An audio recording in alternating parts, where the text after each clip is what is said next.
Chettinad special உட்கார sweet எப்படி செய்யுதுன்னு பார்க்கலாங்க. நான் டம்ளர் அளவு சொல்கிறேன். ஒரு டம்ளர் பாசிப்பருப்பு நல்லா வாசனை வர அளவுக்கு வறுத்து எடுத்து வச்சுக்கலாங்க. நெக்ஸ்ட்டு நல்லா வாஷ் பண்ணிவிட்டு ஒரு டம்ளர் பாசிப்பருப்புக்கு 3 டம்ளர் தண்ணி விட்டு 3 to 4 விசில் வர அளவுக்கு எடுத்து வச்சுக்கலாங்க.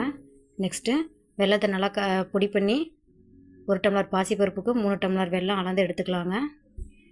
வெல்லம் நல்லா கரையிற அளவுக்கு கொதிக்க விட்டு எடுத்துக்கலாங்க.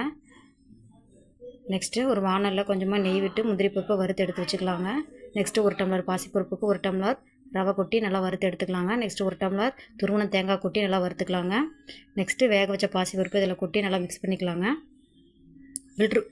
வெல்லம் வந்து நல்லா ஃபில்ட்ரு பண்ணி நல்லா மிக்ஸ் பண்ணி விட்டுக்கலாங்க. நெக்ஸ்ட்டு பெரிய ஸ்பூனில் ஒரு ஸ்பூன் நெய் விட்டு நல்லா மிக்ஸ் பண்ணி விட்டு எடுத்துக்கலாங்க. வறுத்த முந்திரி பருப்பை இதோட ஆட் பண்ணிக்கலாங்க. நல்லா மிக்ஸ் பண்ணி விட்டுட்டே இருக்கலாங்க. செட்டிநாடு ஸ்பெஷல் உட்கார ஸ்வீட் ரெடி.